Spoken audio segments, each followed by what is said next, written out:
This is Wraith from Wraith Rain. I'm an author of serialized gay romance fiction. Every week on this podcast, I'll be reading a chapter from one of my gay fantasy shifter serials called Dragon's Reign. I'll explain at the break how you can find out more about this story and others I write. So let's get to it.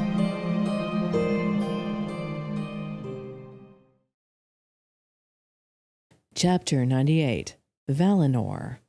"It's Rivendell. You've created Rivendell from the Lord of the Rings," Caden crowed as the two of them circled outside of his private residence. Rivendell? I have no idea what you mean," Valerius sputtered. If he hadn't been in dragon form, Caden would have seen him blush, which was something he never did. He had seen the Lord of the Rings movies, of course, including some of the animated movies in the 1970s, and he'd read all of the books. Many times. His favorite was The Fellowship of the Ring, followed by The Hobbit. When Shioni had found him, he'd had dozens of dog-eared copies of the books, and maybe, just maybe, it had inspired him to act. But he had a complicated relationship with these stories. He had found the elves unutterably stupid in many ways because of their decision to fade away, to not fight to stay in their territory. Why cede what they loved to humans? It was absurd. He would never fade away and go into the West. This territory was his. The whole world was his, and not the humans or the behemoth would take it from him. Then there was, of course, that idiot dragon Smaug, who managed to get itself killed because of a missing armor piece.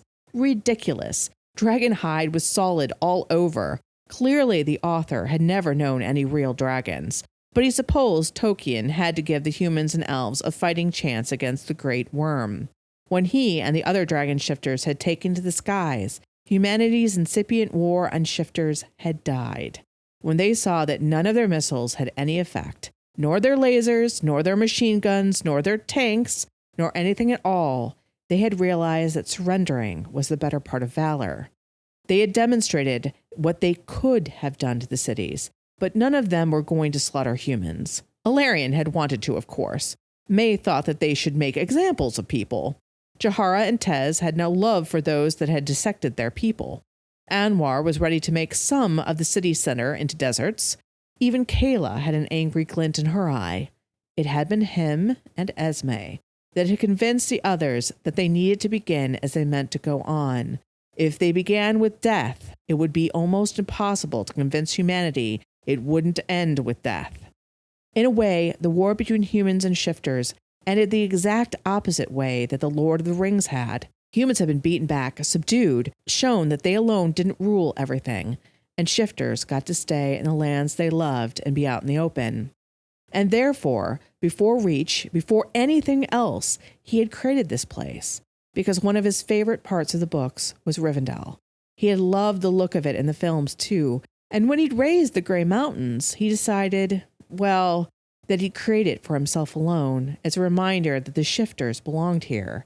That was one bit about being out to humanity. He could shape the world the way he wanted, in little bits anyways. "You've created the last homely house east of the sea." I think that's the full title, Caden chuckled. Valerius would have blushed more, but for the scales, even as something inside of him twisted a little bit. Caden thought him quite unromantic in a lot of ways.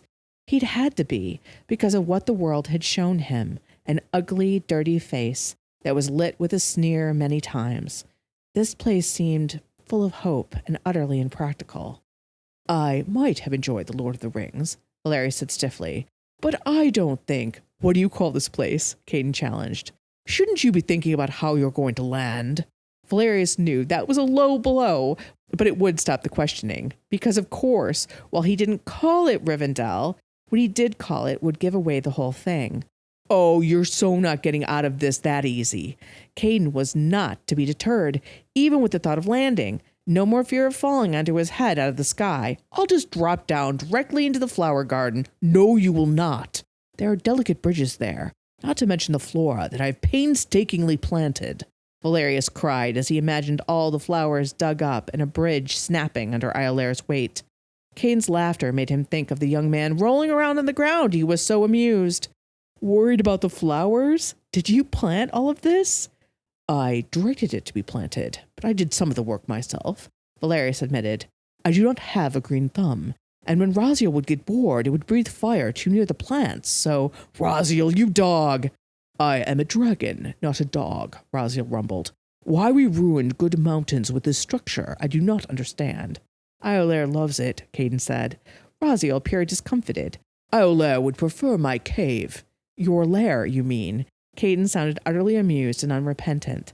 Iolair would like to be wherever you are, so that's that. Valerius felt rather the same way about Caden, but this place did mean something to him. He wanted everything perfect here, so he'd shown the movie with the scene of Rivendell 1,000,000 times, and the gardeners had helped him recreate it. They didn't laugh at him, though. Only Caden and maybe Shoni and Esme on a very good day could do that. The gardeners had worked incredibly hard, still did, to keep this place a paradise. You really care about this place, Caden said thoughtfully. Valerius led him to a huge slab of bedrock that allowed for easy landings about half a mile from the house. The ground barely shook as both of them landed lightly and shifted into their human forms. Almost immediately, though, Caden was making a hacking sound and picking out something between his teeth. Oh, gross. Wool! I've got wool between my teeth. How is that possible? Caden gagged. Valerius gently thumped his back. Caden had his hands on his thighs and was leaning over. No more sheep. Not for a long time, Caden said through dry heaves. Sheep are good. Iolair enjoyed the plump one that I especially gave it, Raziel said as it shook its head. Iolair was already bedding down in their lair, obviously sated and needing to digest said plump sheep. Caden was still hacking. Valerius repressed a laugh. You like lamb, Valerius said helpfully. Yes, when it's cooked over a fire and seasoned with salt, pepper, rosemary, and lemon. Not when it's bleeding. I felt so bad for the little sheep. They were so cute. And Iolair and Raziel treated them like dragon toys, Caden said as he straightened up slowly, seeing if anything was going to come up. When it was not, he breathed a sigh of relief. They do enjoy playing with their food, Valerius agreed. The dragons had chased the poor creatures up and down the pasture until the sheep were incapable of running any longer. Then they'd eaten a few more before agreeing to leave. They're a bit like cats, you know? Real predators, but easily amused by colorful moving objects. Caden's gaze went to the low, sprawling home. Speaking of pretty things to look at, it really does look like something out of the movie, but made of stone instead of wood, and, well, better. The structure was mostly on one level, but there were a few towers that rose up at strategic spots. Most of it, though, was covered outside spaces. There were over a dozen fire pits situated around the estate with graceful low chairs with plump cushions to sit upon. There were views of sunset and sunrise, places to read by the waterfall, balconies to contemplate the vastness of the mountains he and Raziel had raised from the bare earth. There was a double-decker library stuffed with first editions. In the main house, there was only a single massive bed, as he was the only one that came here. Staff stayed in a rather palatial home, all their own. A helicopter ferried people and supplies back and forth from reach. It was the most private space he had. Warmed by Caden's compliment, Valerius admitted, I did base it off Rivendell, specifically the Peter Jackson movies. You did! I knew it! Caden spun around, eyes full of affection and mirth. Why didn't you want to say? Valerius considered this. He felt exposed. He felt like the hope from the early days was showing in this house, hope he had set aside after only 3 decades. Because it's foolish. Being able to create your own homely house is not foolish. It's amazing, Caden beamed. He frowned, though, and put his hands on his bare hips and regarded the place critically. But I've never heard of this place. The press should have been all over this. Architectural Digest would love to do an expose or whatever it's called. Why doesn't anyone know about it? Or did I somehow miss it? No one knows because I've kept it secret, Valerius explained. There are no roads in or out. You can only get here by helicopter or dragon. And the press steers clear of the Grey Mountains. I've made it clear that this is a no-fly zone at all times. Caden looked doubtful. The press isn't known for listening to stuff like that. The more secret something is, the more they are laser-focused on it. Sometimes, yes. But surely you have heard of the Grey Mountains and the lore behind them. Valerius lifted his eyebrows. Well, yeah, ghost stories, but they're not real. Caden laughed, but then he narrowed his eyes. They aren't real, right? Valerius smiled. Walk with me. I want to show you the grounds, and then we can get into the hot springs by the waterfall. Caden's eyes got huge. There's a hot springs by a waterfall? Valerius grinned. Raising the earth has consequences, some of which are quite pleasant. So we can go in the waterfall and get cold, then jump to the hot springs to relax, and yes, Caden, we can even have some food brought to us, Valerius said. Caden looked a little green. I don't know. I still taste wool. It will wear off, Valerius assured him. Next time, you might even enjoy the taste of sheep tartare. Caden gave a dramatic shiver. No thanks. Now tell me about why the press stays away from the Grey Mountains, and take me to the hot springs. Valerius slid an arm around Caden's shoulders. Bossy. I am King Caden after all, Caden replied archly. You are indeed. Valerius kissed his temple. Did you know that you can get some of my gay romance books for free? Every month, I have at least one book free to download, right from Amazon, so you can easily read it on any device. But these books can only be free for 5 days at a time. If you don't want to miss out, just sign up for my mailing list, and I'll send you an email whenever there's a free book available. The link to the sign-up form is in the description down below. Valerius led Caden over to the beginnings of the garden. All the flowers within it were pure white. He thought of Iolair's pearlescent white scales, and wondered if he hadn't been subconsciously thinking of the white dragon spirit on some level before he'd ever met Caden and Iolair. The Grey Mountains were the first mountain range I raised in my territory, Valerius said. Yeah, they taught us that in school. You lifted up the earth and everybody screamed, and then humanity knew it was time to give up, Caden shrugged. I assumed that was, well, propaganda. It wasn't, Valerius said softly. There used to be a military base where we're standing. Well, not exactly here, and it was much lower down. Caden's eyebrows rose. Really? A one that had nuclear weapons, Valerius said softly. When everything else they had sent against the dragon shifters had failed, they thought of nuclear power. Holy shit. Caden stared at him, his steps slowing. They said it was considered and put to the side, but from the tone of your voice, they were going to use it. This base, the place where this base was going to be ground zero of their attack. Valerius gestured to the ground below them. They'd entered the garden. Heady white blooms bobbed in the sweet breeze. Valerius drew in deep breaths of their scent. The moss path that wound within the flowers was cool beneath their feet. Caden had paled, though, as he thought of the nuclear weapon. It was their final desperate act of violence. Letting them launch the weapons would have been disastrous. So I had the earth swallow the entire base, and then I brought the mountains forth, he said quietly. My God, Caden breathed. You can do that? Those bright blue eyes were on his face, filling with awe and a little, not fear, but a new understanding of him. Valerius merely nodded. So the war ended because you took the nuclear warheads away? Caden shook his head. I showed them that the only people they would be hurting would be themselves, Valerius answered. You are totally going to beat the hell out of the behemoth, Caden laughed softly. Raziel and Iolair were now both asleep, curled around one another, so Valerius did not have to worry about Raziel's ego when he spoke. Raziel has hidden depths of power that I don't even know. Valerius sighed, but even it needed the other dragon shifters to defeat the behemoth. And the truth is that they didn't defeat it. The behemoth has at least 7 of our kind bound to it. What powers that gives it? I can only imagine. You don't think that there's a dragon bigger than Raziel in there, do you? Caden's eyebrows lifted. But Valerius shook his head. No, I know there is not. I cannot explain it, but despite what comes across as arrogant bluster at times, I know that when Raziel says it is the king of kings, it is true. Caden nodded. I feel that too. So the press don't come here because they fear there's nuclear fallout? The press do not come here because it is holy ground in a way, Valerius explained.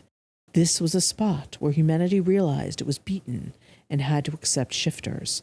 This was a spot where we, shifters, decided to live with humanity instead of destroying them. They had just reached the beginnings of the spacious stack that surrounded and connected the different parts of the main house, the gazebos and other covered bridges. The wood was smooth and painted a soft gray. The sound of the waterfall came from directly ahead of them. Plants and flowers overflowed the railings and draped themselves over the tops of the roofs of the walkway and crawled up the trellises on the home itself. Caden's head moved all around them as he took in the beauty of the sight. I can't get over this. I love our quarters in High Reach. I love Reach, but this is... Caden just shook his head as if at a loss for words. Valerius lowered his head as he murmured, Truthfully, you of all people will appreciate why I created this. To turn something ugly into something beautiful, but more than that. Caden smiled up at him. I'm all ears. Valerius grinned. You are correct that I base this home on Rivendell, but I call it Valinor. At first, Caden's forehead remained furrowed, but then he clapped his hands together. That's where the elves went after they left Middle-earth, so you named this place after where the elves went. The elves took magic from the world when they left. I thought of the shifters as bringing it back, Valerius said with a grimace. Turning a military base into a mountain range felt pure. He couldn't quite meet Caden's eyes. The young man was silent for long moments, which had him shifting from foot to foot more. But then Caden hugged him rather fiercely. That is awesome. Caden breathed into his left ear and kissed his cheek. Humans first would say otherwise. Humans first are idiots. They don't realize how things could have been, and they don't see the good things. Caden said, when I was born, shifters were already out and about. I've never known a world where there haven't been people who become animals. There's always been dragons since I was alive. But Mom and Dad, they told me what it was like to find out that shifters were real. Your father has seemingly fallen out of love with us, if he ever felt that way, Valerius said dryly. But he respected Grant's determination not to be blinded by love of shifters. Oh, he was a big fantasy fan growing up. Devoured Lord of the Rings, the Wheel of Time series, and so many more, Caden told him. The moment he found out that dragons, not just shifters, were real, he said that the whole world became better. For a little while, Valerius murmured. Caden drew back from their embrace. He held onto Valerius's biceps, though, and studied his face. You didn't want me or anyone to know about this place, not because you're a secret nerd.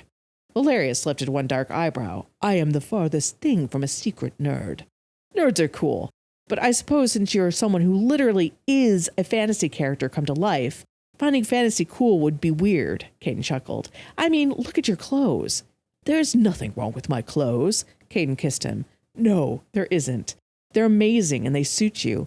And that's part of what makes you so different from the other dragon shifters, including me. How so?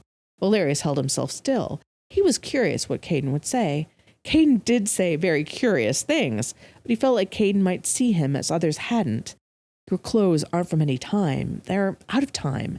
Their fantasy become reality.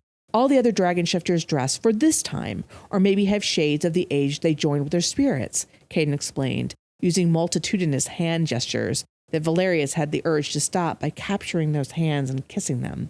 So he did, Caden laughed, but he continued on. You want people to feel the shifters aren't every day. They are and aren't like everyone else. You want to show humanity that there is magic, that there's something more when the spirits are in this realm. Valerius did not agree or disagree. Instead, he asked, and Valinor? You changed the United States and Canada a bit when you took over. New mountain ranges, more wild areas, modern homes, but ones that fit into the environment, instead of making everything an asphalt jungle, Caden pointed out. He gave a little shudder. I've been to other cities, and I can't stand the lack of nature. Nor can I. Valerius grimaced. But do not think the past was better, Caden. There was a lot more excrement about. Caden laughed again. I know, but I think you wanted, or want maybe, to make the world even more different. More like Reach. More like a fantasy book. Valerius nodded. I want humanity to treasure the shifters instead of hate and fear them. I thought that perhaps if things looked like they do in our media of a more fantastical time, that humans would feel that it was. Caden smiled. I could totally get that. People would feel that shifters were completely normal, part of the world, because we're all in a fantasy movie. Yes. But you clearly changed your mind, Caden said. It's been only 30 years since we revealed ourselves, Valerius said. But that's no time at all. Valerius cut him off gently. He drew in a breath. I have very little faith in people, Caden, human or shifter, as you know, but the environment can help. So, are you going to change things to look more like this? Caden pointed at the graceful stone archways, the delicate bridges, the peaked roofs, all surrounded by water features and gardens. The magical splashing of the waterfall in the background had Valerius's shoulders relaxing. She only says I need to get buy-in. Valerius finally told him. Reach is a start. It resembles... Oh my god, Reach is Minas Tirith. Caden's eyes were huge as he named the Gondorian kingdom. Valerius rocked back and forth, saying nothing, even as a secret smile played over his lips. Yes, well, it may have a passing resemblance to that city. You're doing it. You're really turning your territory into Middle-earth, Caden beamed. I'm not the only one slowly changing things, Valerius said with a slight touch of self-consciousness. Jahara's territory is something straight out of Afrofuturism. May is deep into a mixture of Ghost in the Shell and cyberpunk. Esme is leaning hard into her territory's Arthurian roots. Anwar has taken the mystery and mystique of the Arabian Nights and made it quite real. And when you enter Tez's territory, the old ways of the indigenous people rule. And Kayla has turned her territory into a sanctuary for all wildlife. We haven't abandoned modernity, or what was before, just shaped it slightly. Over time, it will spread and change and become something quite beautiful. Caden had been silent during his rather lengthy speech. It was not like Valerius to blush, and he nearly had half a dozen times during that conversation, but he felt very exposed. This place is hope for you, Caden said softly.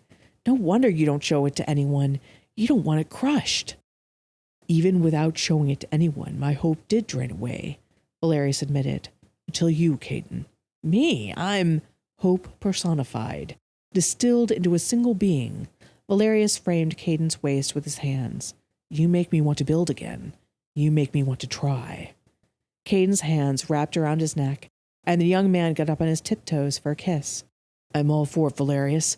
We're going to defeat the behemoth, and we're going to change the world together. Together. I hope you're enjoying Dragon's Reign so far. Dragon's Reign is free for you to enjoy, but not free for us to make. There is a whole team working with me for audio editing, artwork, graphic design, and custom music. Most YouTube channels and podcasts have sponsors and take ads, but because of the kind of content we make, we can't run ads or get sponsors. Instead, we have other ways you can support me and the team behind this gay romance audiobook. One easy way is to buy or borrow my books from Amazon. They are all gay romance set in alternative worlds with vampires or shifters and other magical beings. You may not know that even if you borrow books with your Kindle Unlimited subscription at Amazon, they are free for you, but they still earn us money. The books are published under the name Ex Aratare, which actually means wraith in Romanian. And if you love audiobooks, you can get professionally narrated versions of every one of my books on audible.com. The link to my author page is in the description below, as well as to the first book of the series I think you'll really like. Thank you so much for your support. People like you enable me and the team to keep writing these stories of gay romance, magic, monsters, and true love, and producing this very fun podcast for everyone. Thank you.